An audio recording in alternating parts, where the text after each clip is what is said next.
الذي أرسل رسوله بالهدى ودين الحق ليظهره على الدين كله ولو كره الكافرون.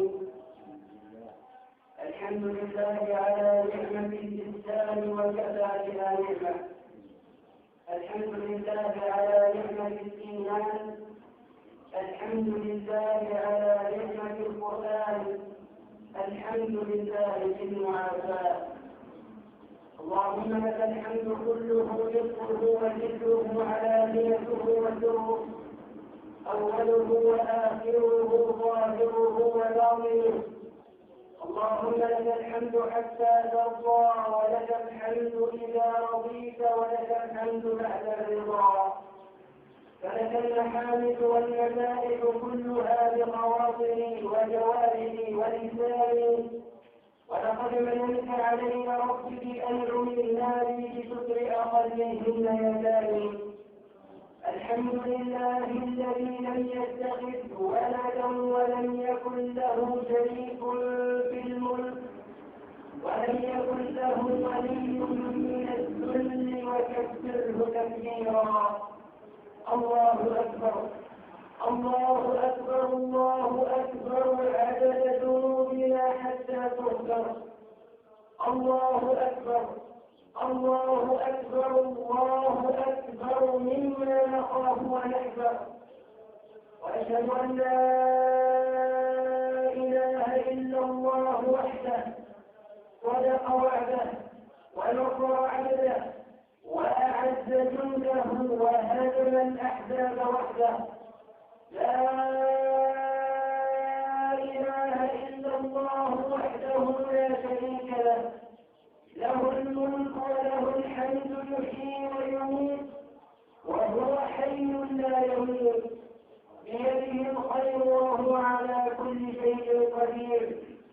سبحانه ولا تقال إلا له، سبحانه لا نحصي ثناء عليه كما أثناه على نفسه.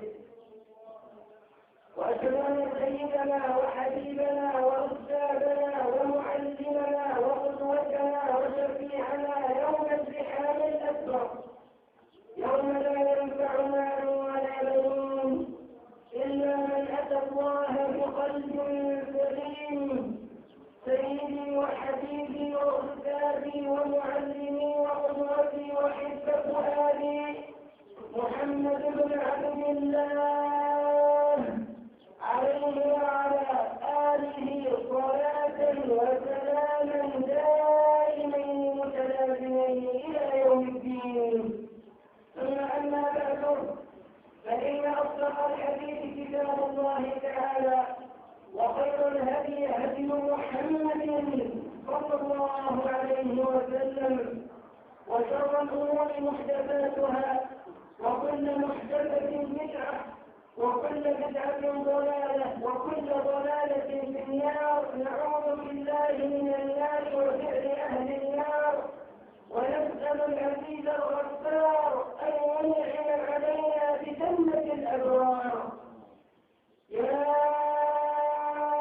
أيها الناس اتقوا ربكم، إن زلزلة الساعة شيء عظيم، يوم ترونها تذهل كل مرضعة عما أرضعت وتضع كل ذات حمل حملها، وترى الناس سكارى وما هم بسكارى ولكن عذاب الله شديد. يا أيها الذين آمنوا اتقوا الله ولتنظر نفس ما قدمت لغد واتقوا الله إن الله خبير بما تعملون. يا أيها الذين آمنوا اتقوا الله وقولوا قولا سديدا يصلح لكم أعمالكم ويغفر لكم ذنوبكم، ومن يطع الله ورسوله فقد فاز فوزا عظيما. الذين قال لهم الناس إن الناس قد جمعوا لكم فاخشوهم فزادهم إيمانا الوكيل. حسبنا الله ونعم الوكيل. أحبة النبي صلى الله عليه وسلم، أعيروا القلوب والأسماع عسانا أن يكون من الذين يستمعون القول فيتبعون أحسنه. اللهم ثبت جناني وأدر الحق على لساني وزين بالعبادة أركاني وعصر بذكرك يا رب لساني. ما زال الحديث موصولا عن مسألة الأخلاق أو عن الانهيار الأخلاقي في المجتمع المعاصر. أحبة النبي صلى الله عليه وسلم، قال الله تعالى: والتين والزيتون وطور سينين وهذا البلد الأمين لقد خلقنا الإنسان في أحسن تقويم. يا الله خلق الإنسان في أحسن تقويم، والإنسان صنعة الله تبارك وتعالى قلبا وقالبا. فهل سمعتم في زمن سبق أو حضر أن الإنسان خلقه غير الله؟ ولئن سألته من خلق السماوات والأرض وسخر الشمس والقمر ليقولن الله. فأنى يتقون؟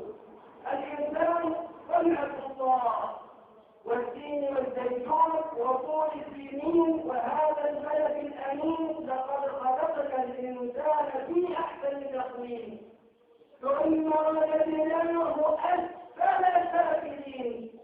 وهذا التسفل يأتي بالانحطاط الأخلاقي إذا ما انفك عن محاسن الأخلاق ومبادئ الشريعة. ثم رددناه أسفل سافلين كان الاستثناء إلا الذين آمنوا وعملوا الصالحات فلهم أجر غير ممنون. الذين آمنوا وعملوا الصالحات كدواء مساوئ الأخلاق الإيمان بالله، والإيمان بالله هو العلاج المعتقد الفاسد. علاج مساوئ المعتقدات يكون بالإيمان، وهذا علاج القلوب. ثم الذين آمنوا وعملوا الصالحات وهو مختص بأعمال الظواهر من العمل الصالح. أحبة النبي صلى الله عليه وسلم، وفي هذا المنطلق اعترفنا أن الإنسان صنعة الله، وأن الله عز وجل أرسل للبشرية رسلا ثم ختم بالرسل خاتم المرسلين، والرسالة الخاتمة هي رسالة الإسلام لتكون خاتمة الرسالات السماوية، وهي منهج أخلاقي قويم جاء به النبي القويم من رب العالمين فامتثل أمر الله فكان قدوة حسنة لأمته، فأثبت الأخلاق الكريمة لتنتهك الأمة من بعده أثره وتستن بسنته وتقتفي منهجه صلى الله عليه وآله وسلم. فإذا لم تتخذ الأمة عن هذا المنهج السماوي كان الانحطاط الأخلاقي وكان التسلسل إلى أسفل سافلين كما حكى الله في قرآنه المبين. وتعالوا معنا بعد هذا الاعتراف لله رب العالمين بأننا صنعة الله، وأن الله حبانا بنبي كريم وبرسالة عظيمة هي رسالة الإسلام لنحيا بها حياة الكرامة ثم لننعم بها ونتجنب النعيم في أبد الآبدين. نسأل الله عز وجل أن ينعم علينا بجنان النعيم. أحبة النبي صلى الله عليه وسلم، فما الذي جرى؟ ما الذي حدث؟ يعني اعترفنا بالرسول نعمة آمنوا وعملوا الصالحات، إيمان بالغيب، إيمان بجنة وراء، فرار من الله إلى الله، رغبة في جنة ورهبة من وعيد وجهنم والعياذ بالله. أما الذي حدث وقع بالأمة أو أوقع بالأمة هذا الموقف. تعالوا بتسلسل بسيط مختصر شديد. أول فترة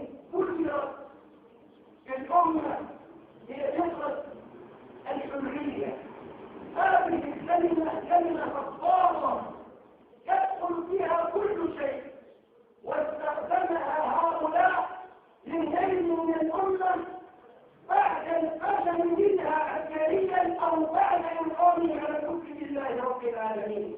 فأتوا من الجانب الأخلاقي جانب الأخلاق، منها هذه الكلمة الحرية. الحرية في الإسلام أولا الحرية المعتقد، كفل الإسلام حرية المعتقد. قال الله تعالى صريحا في القرآن: لا إكراه في الدين، قد تبين الرشد من الغي. فلو واحد والبحث من الإسلام الشرع ويجيب الفلسطينيين فاسع يأخذ التحيل بأسلحة أسلم ويبتلوا الحملات الإسلاميين من هذا. وهذه مسلسلات إرهابية أمريكية للنيل من الأمة، لأن أمريكا هي أول من صنع الإرهاب في المجتمع المعاصر. الإسلام بريء، لا إكراه في الدين، قد تبين الرشد من الغي. الله غني والله بسم أهلا وسهلا تبعض أهلا وسهلا، لكن لا إكراه في الدين. والله عز وجل وضع ضوابط في الإسلام للحرية في مثال بسيط. ضابط الأمور على الضوابط المرورية إشارة حول أمة التنشيش. أنت غلطان قانون المروري في أن تلك التنشيش إلى الإشارة حول هذا القانون. هذه الضوابط الأمة حتى تعطي الحق لغيره. كذلك في الإسلام هناك ضوابط للحرية لحماية الحرية ولحماية حريات الفرد والمجتمع. وتعالوا إلى الحرية المبتغاة من هؤلاء. كانت الأمة الإسلامية منذ عصر النبي صلى الله عليه وآله وسلم إلى منتصف القرن الرابع عشر الهجري كانت النساء كلهن في حجاب، حتى امتلعت الفتنة الكبرى على يد المستشرقين وعلى يد أطراف الفكر الغربي. وللأسف هم فيما بعد في مناهج التربية والتعليم. كيف؟ أولا استخدام الإمبراطور العظيم الروماني كان مضطهد النصارى والكنيسة يمكن عنهم حتى ألحق بهم العبادة والتعذيب ما لم يلحق حتى باليهود من التحريف. وكانت محادثة وثيقة منذ يومين بشكل نصراني ألا تقع الطين أو لن نتعلم تلك المعلومة إلا أنه لو كان اسمه روماني لو كنت روماني بالنسبة إلى الرومان والرومان طلعوا بالنصارى فيه. ثم باركني وسألني من كلمة عظيمة لا أحلاها منه. قال إلى أن جاء أمير مصر عمرو بن العاص فحرر مصر من الرومان ونادم في الكنيسة بالحرية. هذه هي الحقيقة. الإسلام حمل معتقدات الأخرى، ولو جاء عمرو أن يأتي مكان هدم المكان هو أيامها من قوة الإنسان وعظمة الإنسان، ولكن طاعة لله رب العالمين وطاعة للحق الذي أتى من السماء لا يستطيع أن يبغي على معتقد غيره وأن يهدم النساء. ولا نراه أنصرا من الانهيار من الوصف على كلام التحرير لم يكن من الإسلام وليس من الدين. وتنوير العالمين من غير المسلمين ليس من الإسلام. وهي جريمة توعد بها النبي صلى الله عليه وسلم فيما روى به وقال فأنا حديثه يوم القيامة. لكن الإسلام بريء أن الصراعات والسيناريوهات المعاصرة الله أعلم شغال الإسلام من أجندات أرضية أو سياسات تختلف الله أعلم، لكن الإسلام بريء. وكان ينبغي على الأزهر أن يبين هذا بشكل واضح وصريح أن هذا ليس من الدين إلا أن أتى بالحرية. إذا انطبق